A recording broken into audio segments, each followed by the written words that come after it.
Mucha atención, quedaron en libertad los dos implicados en el caso de la niña Sara Sofía, la mamá y su compañero sentimental. La jueza anuló parte del proceso y por supuesto ya hay reacciones a esta noticia. Vamos directamente con Stephanie Valencia que nos tiene los detalles. Stephanie.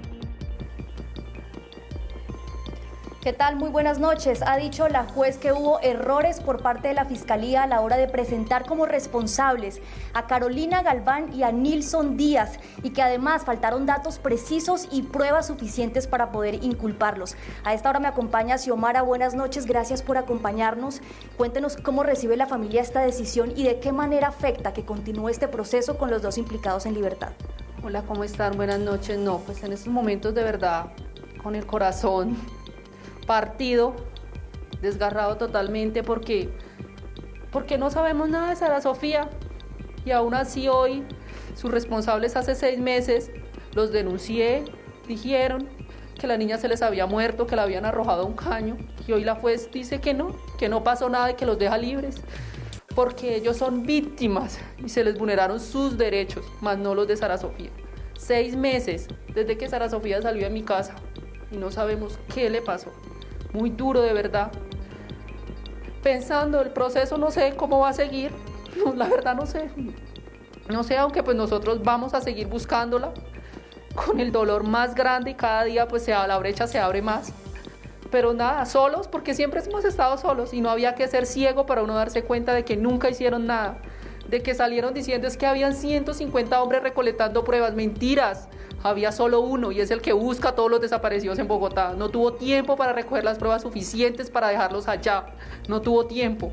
A la fiscal nunca le importó Sara Sofía. Le importó capturar a Nilson y a Carolina. Y de esa captura fueron hasta negligentes. Porque hoy una juez se los deja libres por irregularidades en la captura, por no recoger las pruebas suficientes. Entonces imagínense, un caso más a los miles que hay.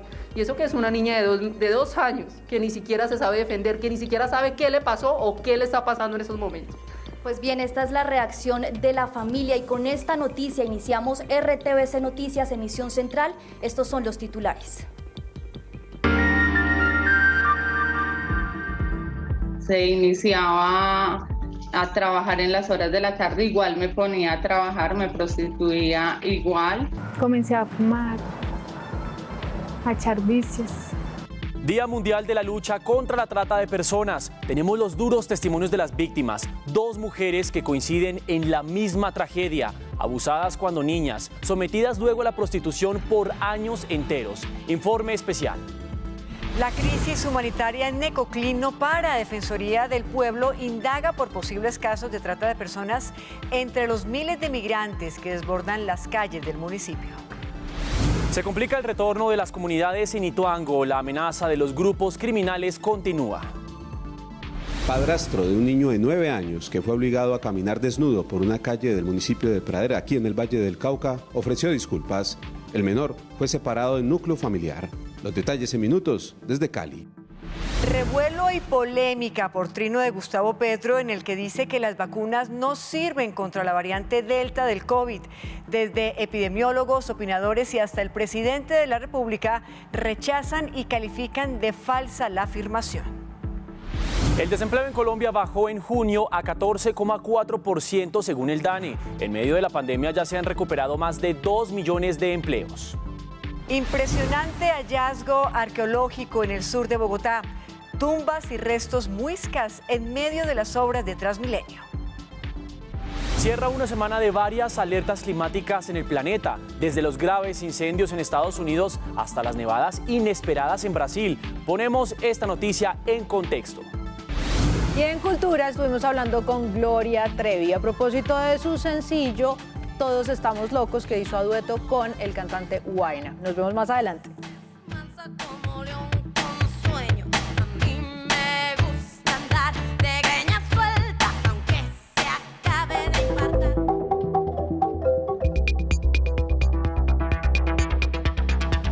Informe especial en RTVC Noticias. En el día en el que el mundo conmemora la lucha contra la trata de personas, tenemos reveladores y dolorosos testimonios de las víctimas.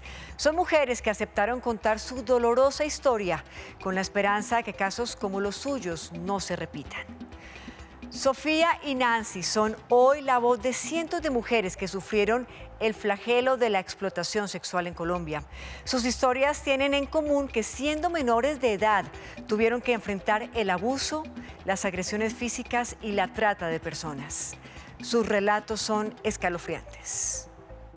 Tenía 13 años, fui explotada sexualmente, abusada. La situación económica de Sofía, a quien llamamos así en protección de su identidad, era difícil y hoy, a sus 18 años recién cumplidos, entiende que fue engañada. Yo estudiaba. La novia de mi hermano me llegó un día y me dijo que si yo necesitaba plata, que ella tenía un señor para que yo me tenía que acostar con él. Y entonces pues yo fácilmente le dije que sí. Todo por la plata. Fue trasladada del sur de Bogotá hacia un reconocido barrio residencial al norte de la ciudad, donde debía sostener encuentros con un hombre 47 años mayor que ella. Me hizo estar con él, besarme con la hermana de la chica, que me llevaba ya a prostituir. Ella me tomaba fotos desnuda para enviárselas al señor, para que el señor le girara plata a ella. Por 2 meses estuvo apartada del colegio, los juegos y sus amigos. Conoció un mundo al que no pertenecía. Conocí, por ejemplo, el Santa Fe. Llegué a ir al Bronx. Comencé a fumar, a echar vicios. En medio de su introvertida personalidad, sus ojos color miel dejan ver a una joven que intenta sanar las heridas que quedaron marcadas en ella. Rencor y tristeza. Las personas así no tienen perdón. Hoy los captores de Sofía pagan 60 años de cárcel, pero la suerte no ha jugado del mismo lado de Nancy Valencia, otra víctima de trata de personas. Tenía 15 años cuando fue engañada por una supuesta amiga en Antioquia. Íbamos a trabajar en un almacén que era donde una tía de ella, entonces que ahí íbamos a tener vivienda. Es trasladada a un reconocido burdel en el centro de Bogotá, en donde perdió todo contacto con el mundo exterior. Ustedes van es para tal prostíbulo, esto es lo que va a pasar, entonces pues yo me pongo a llorar, ay, que no lloren, no se las hagan de inocentes, que ya ustedes saben a lo que venían. Coge y nos entrega contraseñas falsas y ya nos dice como, mira, acá tienen que trabajar y nos dan las indicaciones. Después de 2 meses y medio, un vigilante le ofreció ayuda para escaparse a través de un cliente, pero resultó en las garras de un proxeneta dueño de un prostíbulo, quien la hizo su esposa y a su lado padeció la esclavitud sexual por 15 años. Se iniciaba a trabajar en las horas de la tarde, igual me ponía a trabajar, me prostituía igual, me maltrataba. Quedó en embarazo y su hija, a corta edad, le confesó los abusos de su padre. Ella con miedo solamente lloraba y me decía que le dolía la colita. O sea, cuando él se va, mi hija ahí sí me dice, mamá, mi papá es malo, él me hacía esto, aquello, lo otro. Llena de coraje y determinación, sin miedo ni siquiera a la muerte, decide romper el silencio y denunciarlo, pero hoy no ha podido ver el fruto de su gallardía. Él está libre, sigue trabajando como si nada. Mi hija sufre un segundo abuso. Entonces digo, culpas a la fiscal Gina que me archivó el caso, no le dio acompañamiento psicológico. Entonces yo digo, no, ¿qué más tengo que vivir para que haya justicia y como para que de verdad pase algo? Sofía y Nancy tienen algo en común y es que no han dejado de soñar y mientras rehacen sus vidas, con su testimonio impactan a otras generaciones. Aunque Naciones Unidas manifiesta que cualquier individuo puede ser víctima de trata de personas, en su último informe hizo un análisis por género y por edad. El 72% de las víctimas de explotación sexual son niñas, mientras que el 23% corresponde a los niños. En cuanto al trabajo forzado, se evidencia que un 66% son los niños los más utilizados con esta finalidad y un 21% corresponde a las niñas.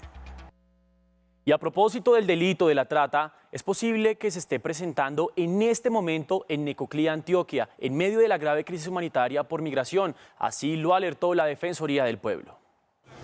Con el pasar de las horas, la crisis humanitaria en el municipio de Necoclí se agudiza y desde la Defensoría del Pueblo se advierte de posible tráfico de humanos en medio de esta situación. Le pedimos al Instituto Colombiano de Bienestar Familiar la implementación de medidas para que se verifique el parentesco de niños, niñas y adolescentes migrantes, para que aquellos que no están acompañados no sean víctimas de trata, explotación sexual u otras situaciones que vulneren sus derechos. Las autoridades de Necoclí reportan que en las últimas horas siguen llegando más migrantes, lo cual incrementa la cifra de personas sin poder continuar con sus próximos destinos. Día a día, en horas de la madrugada, nos llegan 700, 800 y 1000 migrantes que tienen esa necesidad, esas ganas de llegar a los Estados Unidos. Desde Migración Colombia se ha identificado que en los desplazamientos de migrantes de manera irregular por las fronteras del país hay situaciones que ponen en riesgo la integridad de las personas. La moneda de pago del tráfico de migrantes muchas veces termina siendo precisamente la trata de personas en la modalidad de explotación sexual o de explotación laboral, hasta matrimonio servil, en donde no hay distinción entre mujeres y hombres. Según el director de Migración Colombia, en estos desplazamientos, narcotraficantes estarían llevando pequeñas cantidades de droga con destino a Norteamérica. El presidente Duque calificó la situación de Necoclí como una modalidad de trata de personas. Además, el mandatario nacional dio instrucciones a la policía para que tomen medidas frente al mal llamado turismo sexual, que denigra la dignidad a menores. Propiedad que se preste para esos delitos, se le aplicará la extinción de dominio. No vamos a permitir un solo inmueble en Colombia que se preste para ese tipo de abusos. Y la Oficina de Naciones Unidas, a través de la iniciativa global Track for TIP, presentó hoy el primer mecanismo para lograr la identificación de casos de trata de personas con fines de trabajo forzado. La iniciativa, que cuenta con el apoyo del Ministerio de Trabajo, busca mejorar la respuesta de la justicia en los flujos migratorios. Por su parte, la Defensoría del Pueblo hizo un balance de este flagelo. Hay nueva información del caso de maltrato infantil en Pradera, Valle del Cauca, donde un niño de 9 años fue sometido a un castigo inexplicable. El padrastro lo sacó desnudo a la calle. Hablamos con la madre del menor, Carlos Gutiérrez. Muy buenas noches, adelante. Patricia y televidentes, muy buenas noches. Sí, señora, ya todas las autoridades han intervenido en este caso. El menor fue separado del núcleo familiar. Mientras tanto, el padrastro que sometió a este menor de edad de este acto público, pues ya tendrá que responder penalmente por esta acción. Hay que decir que este menor habría sido abusado sexualmente hace un año. En ese proceso adelanta la investigación la Fiscalía General de la Nación. El hombre que obligó al niño de 9 años en Pradera, Valle del Cauca, a caminar desnudo por una de las calles del municipio, ofreció disculpas. Pues me siento mucho remordimiento de haber hecho eso, porque fue un momento de ira, de un estrés que yo tenía desde hace mucho tiempo con el niño, que no lo corregíamos, la mamá lo corregía, pero no aceptaba eso. O sea, no le valía si le pegaban con la correa, si le quitaban televisión. La mamá del pequeño explicó que no justifica el actuar del padrastro, pero dice que necesitan ayuda para educar a su hijo. El niño ha venido presentando momentos de agresividad conmigo, ha sido muy desobediente. La gente lo único que hace es juzgar sin darse cuenta de los motivos, cómo vivimos aquí en la casa. Desde la Comisaría de Familia de Pradera se dio inicio al proceso administrativo con el retiro del menor del núcleo familiar. El niño en estos momentos se encuentra vinculado en la red familiar extensa con una tía paterna, la cual ellos desde ayer vinieron y expresaron la voluntad de querer acompañarnos en el proceso de restablecimiento de derechos. El menor será sometido a un proceso psiquiátrico porque además habría sido víctima de abuso sexual el año pasado por parte de un pastor evangélico. Se van a seguir haciendo seguimientos periódicos por un lapso más o menos de 6 meses, donde se va a hacer acompañamiento psicológico y acompañamiento familiar, esto teniendo en cuenta pues que el niño ha tenido unos antecedentes de riesgo psicosocial. Tras lo sucedido, el padrastro del menor fue despedido del trabajo y se inició un proceso penal en su contra. Cambiamos de tema y continuamos con más información. Ahora les contamos que el senador Gustavo Petro lanzó hoy una polémica afirmación. Dijo que las vacunas no sirven contra la variante Delta del COVID-19. El mensaje mereció la respuesta de reconocidos expertos y científicos que explicaron con argumentos y cifras que la afirmación es falsa e irresponsable, pues puede desincentivar la vacunación. El mensaje del senador fue una réplica a una publicación y un claro cuestionamiento a la efectividad de las vacunas. Las vacunas no sirven para el virus COVID-Delta, según primeras investigaciones. Se propaga más rápido. Ya está en Colombia. El debate de salud debe reanimarse. Las reacciones fueron inmediatas, entre ellas la voz de los expertos que calificaron abiertamente con argumentos a la afirmación de la fake news. Por ejemplo, para la epidemióloga Zulma Cucunubá, quien explicó gráficos e información que las vacunas son efectivas aún contra la variante Delta. Delta reduce parcialmente la efectividad de varias vacunas. No significa que las vacunas ya no sirven, solo que su eficacia está reducida un poco. Otros expertos consideran que afirmaciones como las de Petro pueden desincentivar la vacunación, incluso en dosis de refuerzo. Las vacunas que estamos usando hasta ahora son activas contra la variante Delta. Han perdido un poco la eficacia, pero definitivamente están cumpliendo para lo cual fueron diseñadas. Hay que tener muy presente que hay estudios recientes, como uno publicado este mes en New England Journal of Medicine, realizado en Inglaterra, donde está demostrando la protección que nos dan las vacunas, incluida la variante Delta, que si bien la respuesta es distinta, nos está protegiendo. Además de las respuestas de los expertos, Petro se expone a posibles sanciones de la red social, pues los mensajes antivacunas son analizados y si se le compruebe falsedad de la información que difundió, su cuenta puede ser suspendida. El presidente Iván Duque también reaccionó al trino de Petro. Dijo que afirmaciones como esa pretenden sembrar el caos en Colombia. Y que le quede claro a esas voces que hay por ahí que tratan de insinuarle a la ciudadanía que no se vacune, que es que la vacuna no sirve, que no pretendan sembrar más el caos en Colombia.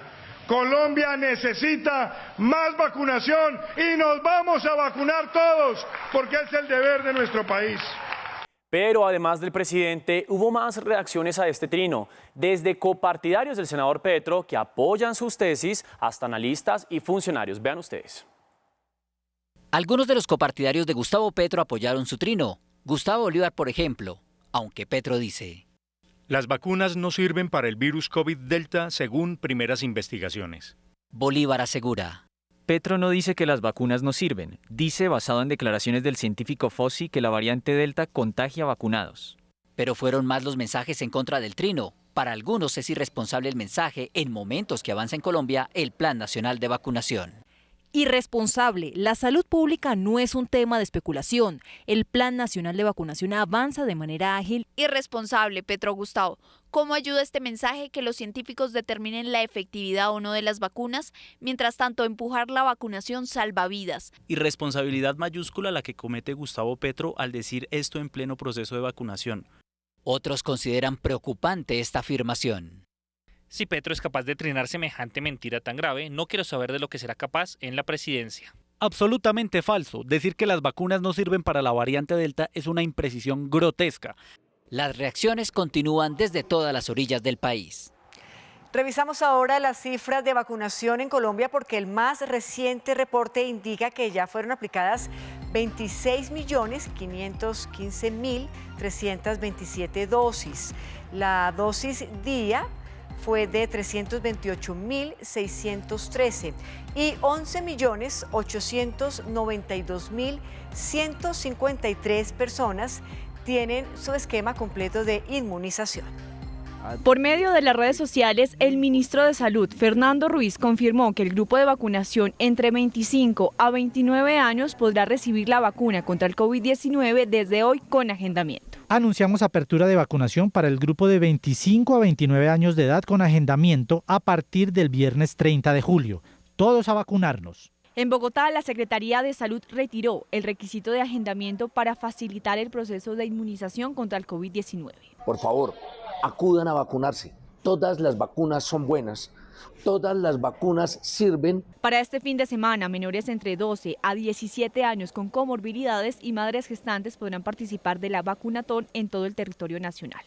Y revisemos ahora las cifras de la pandemia. Hoy se reportaron 9.462 casos nuevos de COVID-19. 306 personas, infortunadamente, fallecieron en las últimas 24 horas. Y hay 74.563 casos activos en el país.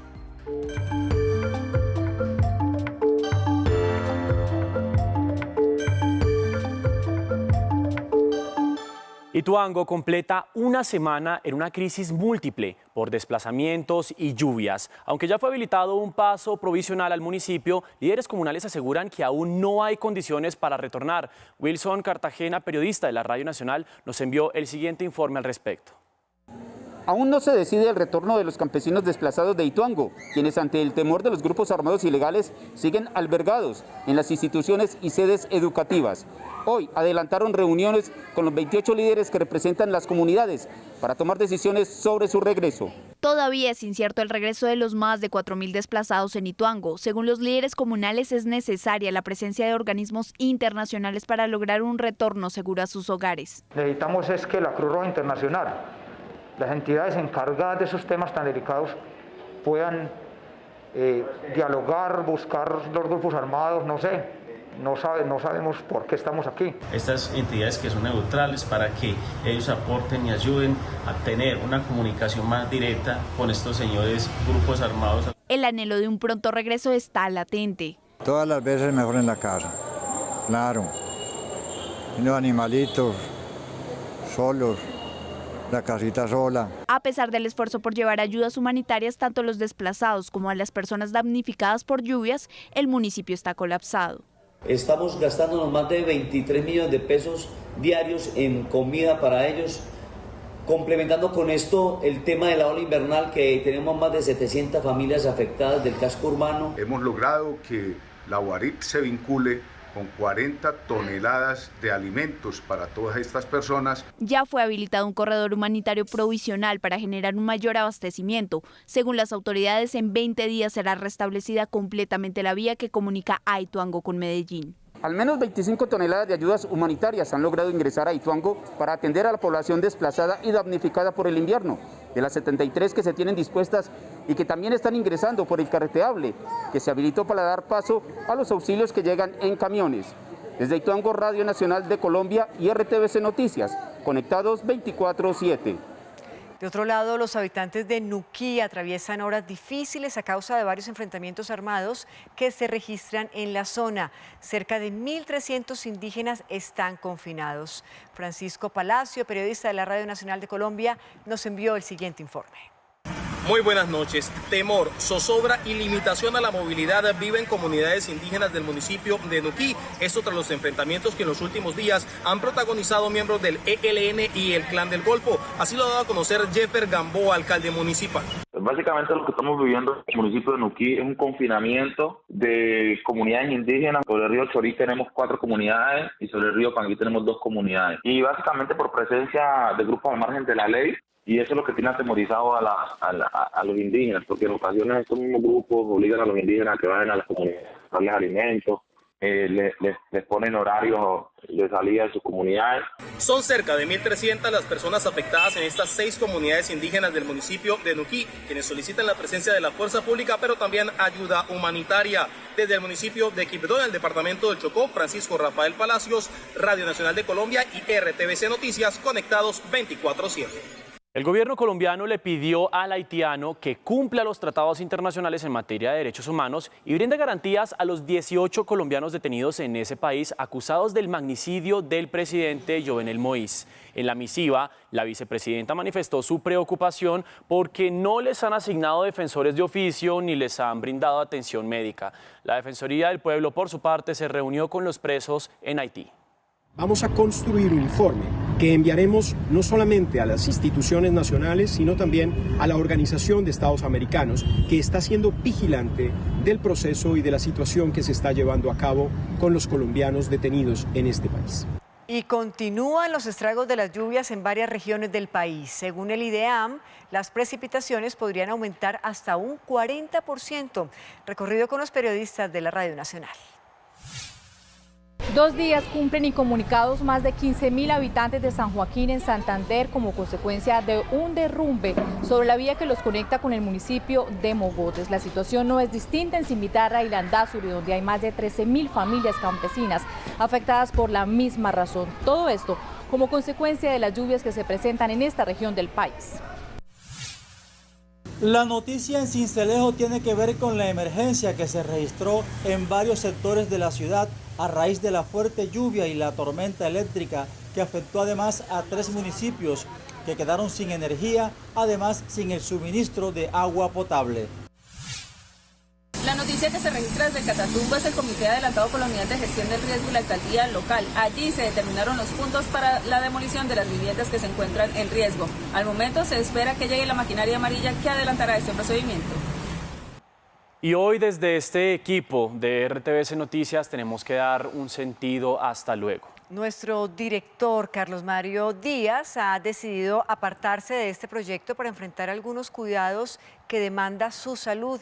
RTVC Noticias es un proyecto en el que Carlos Mario tomó las riendas desde un comienzo, con las primeras definiciones de lo que es hoy el noticiero de la gente, el noticiero de las regiones. Su carrera en el periodismo, Patricia, y televidentes abarca más de 3 décadas e incluye los medios más destacados del país como Caracol Televisión o la Casa Editorial El Tiempo, entre muchos otros.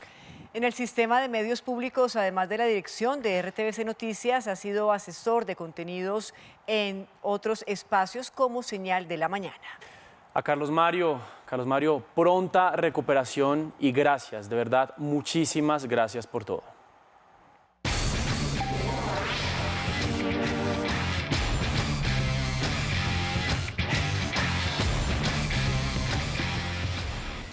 Y ahora vamos con la información deportiva porque la última jornada fue muy positiva para Colombia en los Juegos Olímpicos de Tokio. Se lograron 2 medallas, una de bronce y una de plata, y la clasificación a las finales de atletismo por cuenta de Caterina Ibargüen en salto triple y Mauricio Ortega en lanzamiento de disco. Pues hoy de nuevo tenemos definición de medallas y como RTVC Noticias está en Tokio, ¿quién mejor para contarnos esta actualidad que de la delegación colombiana que nuestro enviado especial Carlos Julio Guzmán? Carlos Julio, muy buenas noches.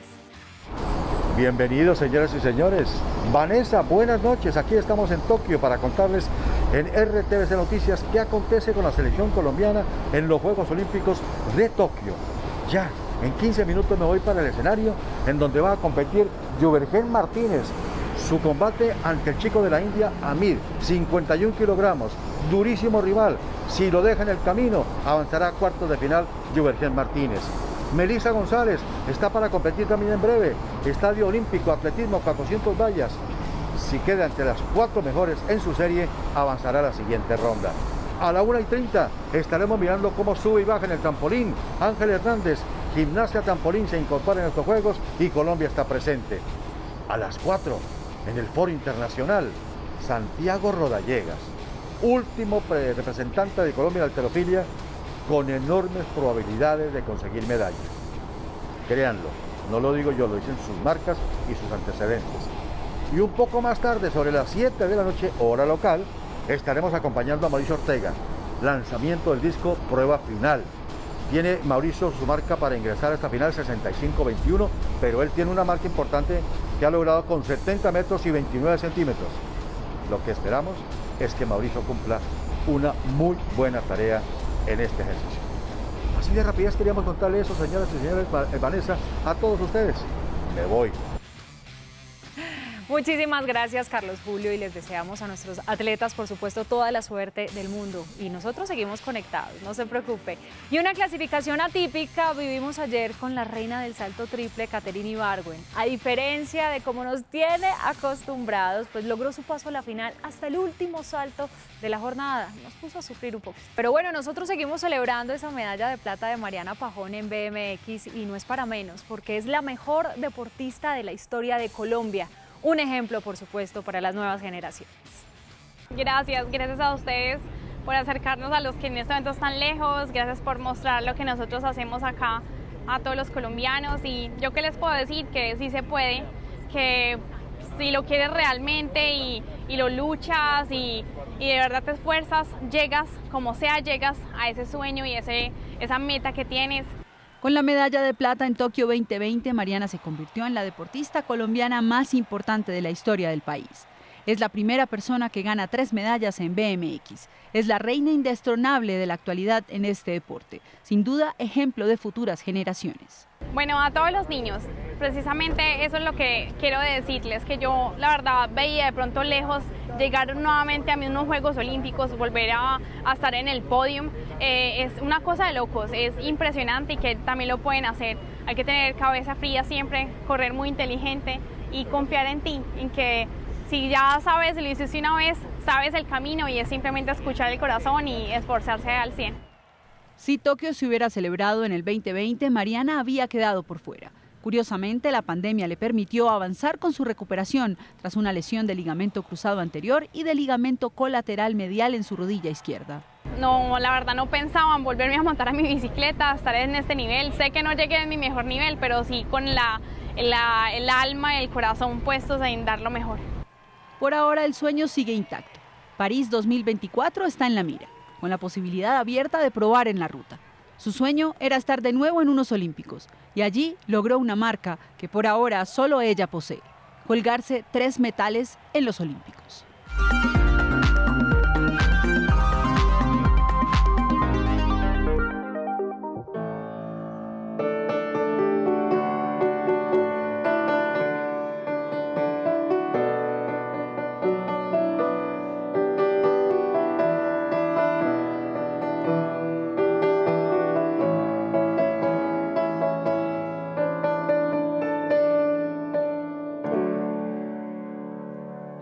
Y hoy les cuento que vamos a estar hablando con la cantante Gloria Trevi a propósito de su nuevo sencillo que se llama Todos Estamos Locos, en el que canta con el cantante Wayna. Así que le doy la bienvenida, Gloria, bienvenida a RTVC Noticias. Yo le confieso que soy fan.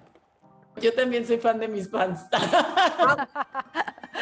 Gloria, yo tengo una pregunta. Aquí comenzamos con esta canción que se llama Con los ojos cerrados, en la que uno dice, mira, todos me dicen que este tipo es un desgraciado, pero yo igual le creo.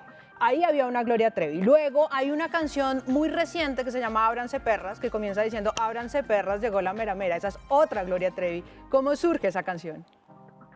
¿De dónde sale? Fíjate que me junto con Marcela de la Garza, que es una chava con la que tengo muchísima química para componer porque es súper estructurada y yo soy muy, me voy como por todos lados.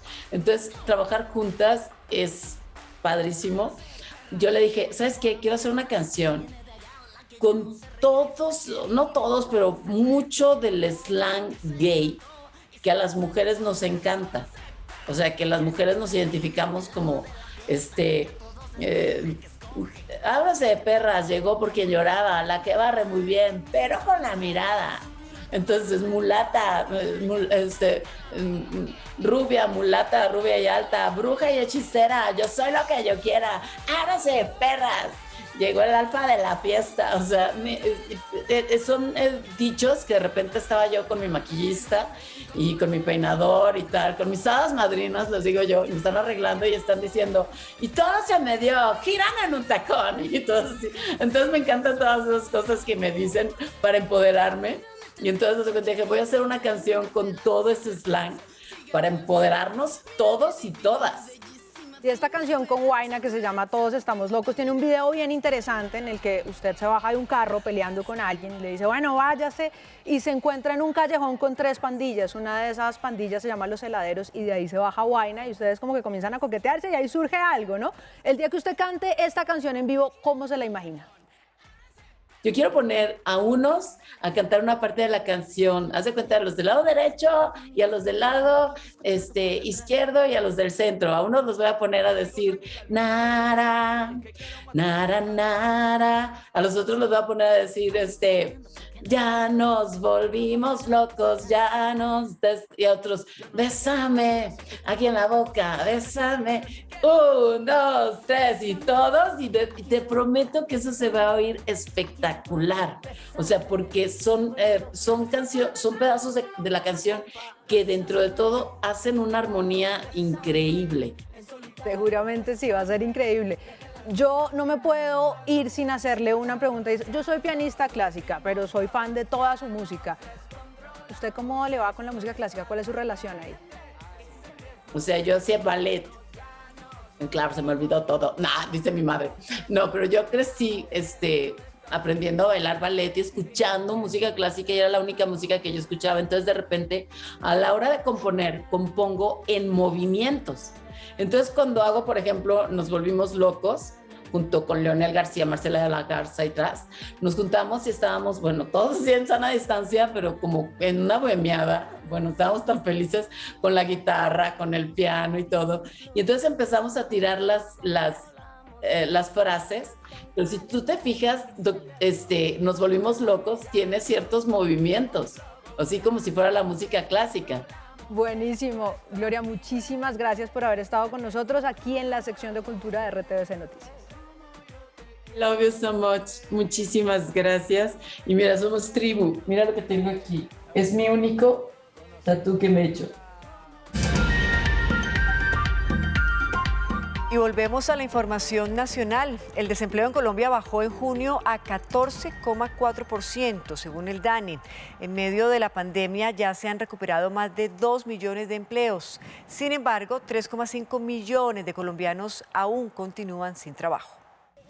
En junio de este año, 20,6 millones de colombianos contaban con un empleo formal o informal, lo que significó una recuperación de 2,3 millones de empleos frente a junio de 2020. Es decir, que por cada 3 hombres que están recuperando sus puestos de trabajo, tenemos a 2 mujeres detrás recuperando sus puestos de trabajo, con lo cual estamos en una situación de brecha de género. Para el gobierno, la reactivación del mercado laboral continuará y la meta es volver a niveles prepandemia el próximo año. Vamos a seguir en esa tarea con nuestra propuesta, por ejemplo, de subsidiar el empleo joven. Estamos seguros que el próximo año tendremos una tasa de desempleo de un solo dígito. Sin embargo, 3,5 millones de colombianos siguen desempleados, de los cuales 1,9 millones son mujeres y 1,6 millones hombres. Y para las mujeres, claro, aquí todavía hay mucho machismo, mucha discriminación femenina. Si la persona es estudiada, le piden experiencia, pero si no le dan la oportunidad en una empresa, pues nunca va a adquirir la experiencia. Que nuestras condiciones no están dadas para que la gente llegue a tener un trabajo digno, que le permita aunque sea mantener lo mínimo y lo básico. Bogotá, con 823.000 desempleados, y Medellín, con 319.000, son las ciudades con mayor índice de desocupados. Y más noticias económicas, porque el gobierno radicó el presupuesto general de la Nación para 2022. Son 350 billones de pesos, de los que 62 serán para inversión y más de 70 para pagar deuda pública. Los mayores recursos para gasto e inversión se plantean para educación con 49,2 billones de pesos, defensa y policía con 42 billones, salud con 41 billones y trabajo con 36 billones de pesos. Tenemos una tríada de desafíos: el desafío de atender a los más vulnerables, el desafío del crecimiento y la reactivación y el desafío de lograr sostenibilidad de las finanzas públicas. Los sectores con menores recursos serían inteligencia con 111.000 millones de pesos, ciencia y tecnología con 331.000 millones, empleo público con 498.000 millones y el sistema de verdad, justicia y reparación con 503.000 millones. ¿Cómo financiamos este presupuesto? Casi 168 billones en impuestos, del orden de 19 billones en rentas propias y 11 billones en algunos fondos especiales, 146 billones en recursos de capital. De los 350 billones de presupuesto, 210, es decir, el 60% del total, serán destinados para el funcionamiento del aparato estatal. Este viernes el dólar cerró en 3.867 pesos con 88 centavos, subió 30 pesos con 93 centavos. En 1,75% se mantuvo estable la tasa de interés del Banco de la República para julio. De 6,5% a 7,5% aumentó el pronóstico de crecimiento de la economía nacional para 2021. Para 4,1 millones de colombianos dispuso la DIAN la declaración de renta sugerida con el fin de agilizar los trámites y prevenir la evasión. 5 años cumplió de vigencia el Código Nacional de Seguridad y Convivencia Ciudadana que dicta los derechos y deberes de los colombianos. 119.000 millones de pesos es la nueva línea de crédito que Findeter lanzó para préstamos a entidades territoriales. 10 es el número de amigos cercanos que se podría tener según la ciencia. Hoy, 30 de julio, es el Día Internacional de la Amistad. Y un verdadero tesoro arqueológico fue encontrado en Bogotá. Tumbas y restos que al parecer pertenecerían a la comunidad indígena muisca que habitó el sector de Usme en la época de la llegada de los españoles. El hallazgo se hizo en medio de las obras de Transmilenio que se adelantan en el sur de la ciudad. El IDU reveló un impactante hallazgo en una de las obras de la ampliación de Transmilenio que se adelanta en la localidad de Usme, al sur de la ciudad. Tumbas y restos arqueológicos que pertenecerían a la comunidad indígena muisca. 26 tumbas, de las cuales hay 3 cuerpos que tienen ajuar, collares. Se han encontrado vasijas, algunos fragmentos de ellas, pero hay 3 vasijas completas, algunos litigios y no se encontró nada de oro. De acuerdo a la entidad, los primeros indicios se registraron a comienzos de este año, pero se abstuvo de hacer pública la información para evitar que huaqueros saquearan el lugar. En este momento el hallazgo va en el 90% del rescate y esperamos terminar próximamente. La entidad ha indicado que una vez se termine la plena identificación, deberá realizar un informe de plan de manejo arqueológico ante el Instituto Colombiano de Arqueología e Historia y buscará un lugar para su conservación. Y ustedes, queridos televidentes, recuerden que nos ven en Colombia y en el mundo por Señal Colombia y también por nuestra señal streaming que pueden encontrar en www.rtvcnoticias.com. Y los leemos en las redes con el numeral Me Conecto con RTVC. Síganos allí en Twitter, Instagram, Facebook, @RTVCNoticias. Vamos a una pausa, pero ya volvemos. Y al regresar, oportunidades. El SENA tiene 300.000 cursos. En minutos les explicamos cómo acceder. Ya regresamos con más información en RTVC Noticias. Uno de los jugadores colombianos con más trascendencia en el escenario internacional. Un personaje con mucha cancha. Siempre quise ser leal y mantuve una lealtad por mis equipos hasta el final. Un ícono del fútbol colombiano. Porque es que llegar a ese momento y darle una alegría tan enorme a tanta gente. No te pierdas al exjugador de fútbol y Selección Colombia, Iván Ramiro Córdoba, este domingo 1 de agosto a las 7:30 de la noche. Conectados con Álvaro García por Señal Colombia. Estás viendo RTVC Noticias.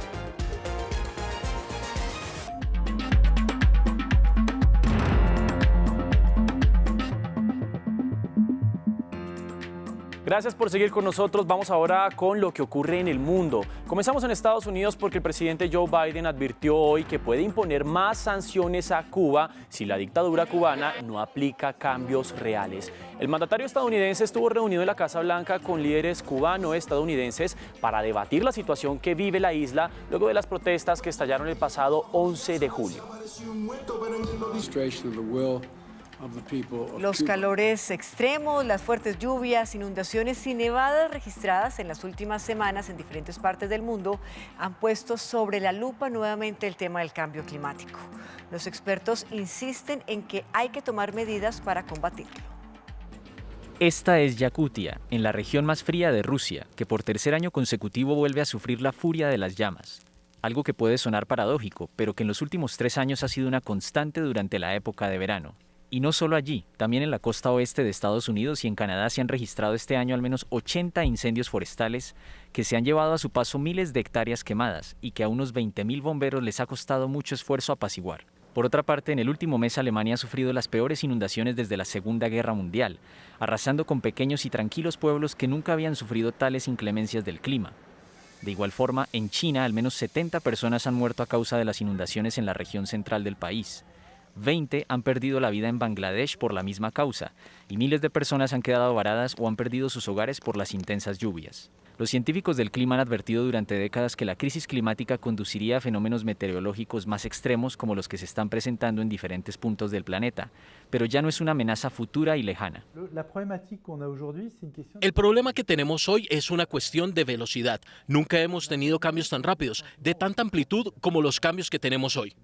Robert Votard, climatólogo y director del Instituto Pierre-Simon Laplace en Francia, dice que se ha subestimado el aumento de la intensidad de las olas de calor y que es necesario acelerar la reducción de emisiones de CO2 en la próxima década si se quiere contener el aumento de las temperaturas. Tenemos que saber cómo vamos a ser capaces de hacer frente a las condiciones climáticas, que son inevitables, sea cual sea el escenario que se vaya a adoptar. Estos récords de calor con temperaturas inéditas y fuertes lluvias o incluso nevadas en zonas donde habitualmente no ocurría, como en el sur de Brasil hace unos días, están mostrándole al mundo la necesidad de tomar medidas urgentes. Por eso casi 200 países iniciaron esta semana negociaciones para validar un informe científico de la ONU que será muy importante de cara a la conferencia climática de Glasgow, que se celebrará en noviembre de este año. Dramática radiografía de la migración de venezolanos. El tema fue abordado en un informe de la OEA que encontró datos preocupantes. Una cifra, unas 900 personas se lanzan cada día a trochas y al mar para buscar un mejor futuro. Como la arena de un reloj, por segundo un venezolano cruza la frontera de su país en busca de una vida diferente en otro lugar. Entre 700 y 900 venezolanos huyen diariamente por trochas o por el mar. La más reciente radiografía de la migración venezolana va por cuenta de la Organización de Estados Americanos y bajo un sí condicional, la instancia calcula en 7 millones la cifra de venezolanos que abandonan su país y que se alcanzará en el primer trimestre del 2022. Si no hay solución política, si no hay mejora económica y si sigue el deterioro del tejido social a corto plazo, el informe del Grupo de Trabajo de la OEA sobre este tema revela data impactante como que 4.000 serían los kilómetros que estos caminantes recorren para llegar a destinos como Colombia, su principal receptor con 1.7 millones, Perú en donde hay 1.050.000 o Estados Unidos que contabiliza 465.000 venezolanos. Además confirma que actualmente son 5.6 millones de personas, el equivalente a poco más del 18% de la población, los que abandonaron su vida en Venezuela. Todo lo anterior y la pervivencia de las condiciones internas del país llevan al organismo a vaticinar que se supere el éxodo sirio, que en 10 años de guerra interna suma 6.7 millones de refugiados que han abandonado su territorio. Y París fue sacudida por un hecho judicial. 2 hombres robaron una joyería en el centro de la ciudad Luz. Es el segundo atraco de este tipo en la misma semana en la capital francesa. Los ladrones armados ingresaron con un arma de electrochoque y una bomba lacrimógena en la joyería Dimvan y se llevaron un botín de joyas y dinero en efectivo, estimado en 400.000 euros. La policía busca a los responsables.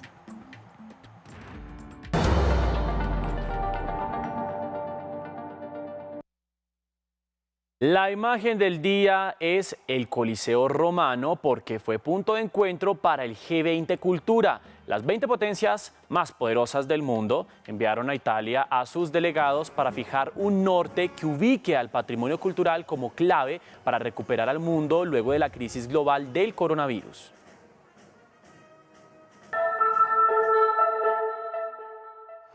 Y llegamos a nuestra sección de oportunidades. El SENA tiene 300.000 cursos para emprendedores en todo el país. Atentos a los requisitos. En oportunidades de cursos gratis para emprendedores, vaya a la página www.senasofiaplus.edu.co. Allí tendrá que hacer el registro con número de documento. Luego ingresar al buscador y digitar los programas Comportamiento Emprendedor o Emprendimiento Digital. Encontrará todas las generalidades de la convocatoria y un listado de cursos para que escoja el de su interés. Muy atentos porque las formaciones inicialmente serán presenciales con todos los protocolos de bioseguridad y estarán disponibles para colombianos desde los 14 años y extranjeros residentes con permiso para estudiar en Colombia. Y ojo al dato, porque esta vez son 300.000 cupos distribuidos en todo el país. Recuerde que la convocatoria va hasta el 15 de diciembre del 2021 y muy importante, si quiere seguir informado 24/7, Nos encuentran en todas nuestras redes sociales como RTVC Noticias.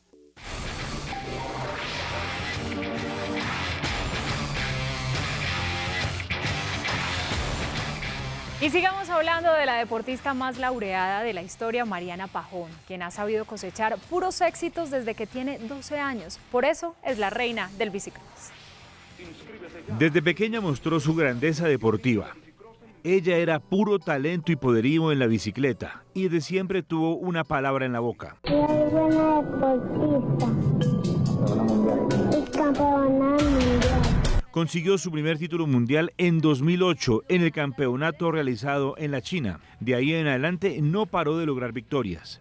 4 medallas en Juegos Suramericanos, 2 en Centroamericanos y del Caribe, 1 en Panamericanos, 8 en Copas del Mundo y 18 mundiales. Sus 3 primeras participaciones en Olimpiadas son tan brillantes como los metales que ha portado en su pecho. En Londres 2012 salió como favorita y así se coronó. En Río 2016 volvió a poner con fortaleza la mano en la mesa y un nuevo oro llegó para ella. ¿Es la mejor deportista de la historia de Colombia? Haga las cuentas. Es mínimo la reina del BMX y el mundo lo sabe.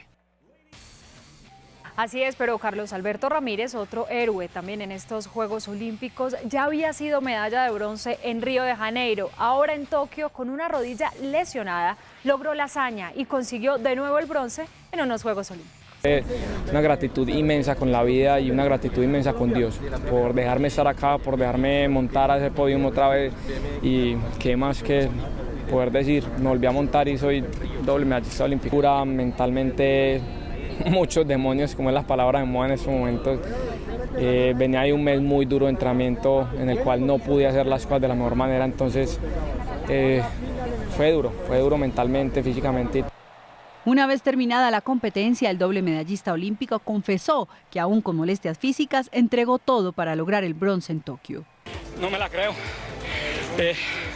Pocos saben, pero vengo de un mes duro. Tengo una rodilla que no la dejé ver durante un mes largo. Entonces es un sabor mucho más rico montarme en este podio como está. Haber tenido a Mariana y a Vincent cerca en este proceso fue clave para avanzar con la recuperación. No llegó a los Olímpicos 100% físicamente ni como favorito. Sin embargo, en Tokio, Carlos Alberto Ramírez volvió a escribir su nombre entre los grandes del BMX en Colombia. Qué grandes son nuestros deportistas en BMX, porque si ustedes recuerdan antes en Colombia, antes de Mariana Pajón y también de Carlos Ramírez, poco se hablaba de esta disciplina deportiva. Pero bueno, vamos con más, porque el estadounidense Caleb Dressel gana el oro y bate el récord en los 100 metros estilo libre en natación en los Juegos Olímpicos. Pero ¿qué tal si damos un recorrido por las noticias más destacadas del día en los Juegos Olímpicos de Tokio? Escándalo en la delegación mexicana luego de que fueron encontrados los uniformes de softball del equipo Manito en la basura. Al parecer fue una forma de protestar de las jugadoras luego de perder la medalla de bronce. Hay indignación entre los deportistas que representan a México y se anuncian investigaciones y posibles sanciones. Palo en el tenis masculino, el número 1 del mundo, Novak Djokovic, no pudo cumplir su sueño de medalla olímpica y perdió frente a Alexander Zverev. Para Djokovic sigue pendiente el Golden Slam. El etíope Selemón Barenga se colgó la primera medalla de oro en atletismo de los Juegos Olímpicos Tokio 2020, al ganar en los 10.000 metros al ugandés Yocha Cheptegei, plusmarquista mundial en una jornada llena de sorpresas. Cerramos con la espectacular victoria de Argentina en el voleibol masculino. Venció a Túnez 3-2 luego de comenzar perdiendo. El sexteto argentino llegó a 7 unidades y se mantiene con posibilidades de disputar la medalla. Y para terminar con la información deportiva, los tenistas Juan Sebastián Cabal y Robert Farah regresaron al país tras su participación en estos Juegos Olímpicos. Se mostraron aún afectados pues por no poder alcanzar el podio, pero hicieron un llamado a valorar el trabajo realizado y se comprometieron a mejorar en los Juegos de París 2024. Un poco diferente a los otros 2 días, mucho viento, bueno, calor extremo como todos los días, así, mucha humedad. Pero el factor del viento cambió un poco. Es un punto, 2 puntos que en este formato que estamos jugando lastimosamente es así. En los Juegos Olímpicos todos van por la hazaña y para los muchachos el esfuerzo debe ser tan valorado como ganar una medalla. La mejor recompensa es uno saber que lo dio todo e irse a la cama tranquilo. Porque ellos consideran que precisamente ese esfuerzo es lo que les va a dar su presea en los próximos Olímpicos. Claramente vamos a llegar con toda y va a ser una gran meta. En el deporte se gana y se aprende. Y con esta experiencia y con el trabajo de 3 años, vendrá la revancha para los tenistas colombianos que más alto han llegado a nivel mundial.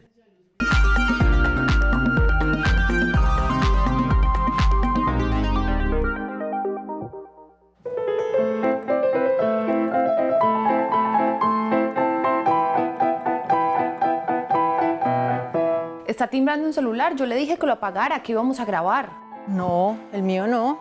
Ah, lo dice por la música. Pues hasta tienes razón, es el Rondó a la Turca de Mozart, pero es que ha estado en los ringtones desde hace como 10 años. Qué berraquito ese Mozart. 4 siglos después y todavía sigue sonando hasta en los celulares. Pero cuénteme, ¿por qué está tan mozartiana? Ah, es que quiero que nos crezcan los huevos. Ay, sí, como nos hace de falta a todos en este momento. ¿Qué? No, yo hablo de los del desayuno, de la casa. Es que me leí un estudio de un criadero de aves que se llama Clarence Court y que queda en Inglaterra, en el que dice que las gallinas ponen más huevos y huevos más grandes si uno las pone a escuchar música de Mozart. Y eso sí será verdad, porque también dicen que si los niños escuchan música de Mozart se vuelven más inteligentes y más creativos. Pues yo no sé, mi mamá me ponía Mozart de chiquita, de más que sí. Comprobadísimo entonces que eso es carreta.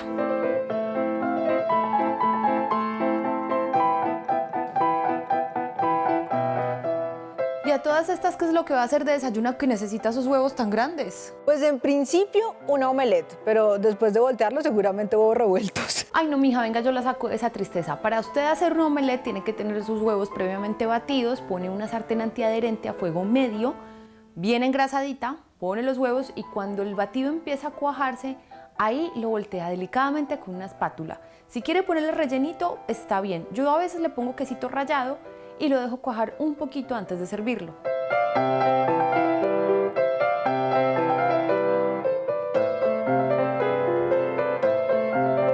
Y al final, ¿qué habrá sido primero? ¿El huevo o la gallina? Pues vea, según Aristóteles, el acto precede a la potencia, o sea que la gallina. Pero eso fue por allá en el 300 a.C. En el 2001, Stephen Hawking demostró que fue el huevo. Según un enfoque euclidiano de la gravedad cuántica, el tiempo real se reemplaza por el imaginario y se curva en una cuarta dimensión. Mejor dicho, antes del huevo no había nada. Corrijo, su mamá como que se excedió con el efecto Mozart. Lo que le faltó fue ponerle a usted más musiquita parrandera para que entendiera mejor el sarcasmo. ¿Cómo así? ¿Usted no cree en el espacio-tiempo de Einstein? Porque es que si no le cree a la ciencia le va a tocar creerle a la filosofía, porque también dice lo mismo. David Papineau dice que un huevo es un huevo de gallina hacia adentro lleva un pollo, o sea que primero fue el huevo. Sí, exactamente por eso lo decía. Yo no sé esta muchacha cómo sobrevivió al colegio. Yo estoy de acuerdo con don Papineau, un huevo es un todo. Si de ahí va a salir un pollito, podemos deducir que todos los nutrientes que necesita ese pollito para vivir los tiene el huevo. Igualmente, en nuestra dieta, el huevo aporta casi todas las vitaminas que necesitamos y muchos de los minerales. De hecho, hay un mineral que se llama colina, que normalmente en la dieta no lo encontramos si no consumimos la suficiente cantidad de huevos. ¿Un huevo es un pollito? O sea, ¿que un huevo puede ser un futuro pollo ingeniero? Voy a hacer de cuenta que no escuché eso. En la mitología egipcia, en la mitología celta, el huevo es el germen del universo, es la abundancia, la fecundidad. Incluso el cristianismo heredó un poco de esa tradición si tomamos en cuenta que en Pascua se celebra pintando y escondiendo unos huevitos que celebran también la llegada de la primavera en el hemisferio norte. ¿Y qué es la primavera? Pues cuando todo reverdece y da flores y frutos. Oiga, ¿y eso de pasarse un huevo por el cuerpo para absorber las malas energías? ¿Qué? Yo hasta allá no le garantizo, pero sí es importante que lo haga antes de hacer la omelette. Yo soy Carmen Mandinga. Yo soy Laura Galindo M. Y esto es Cantar con la boca llena.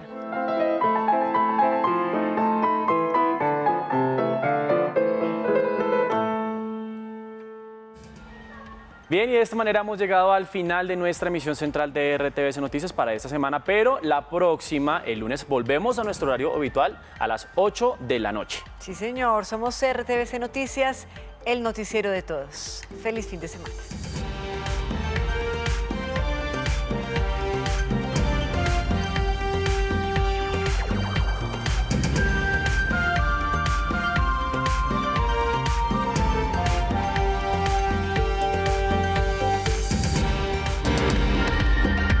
RTVC Noticias, emisión central. A continuación, los mejores cuentos de hadas, de uno que marchó para conocer el miedo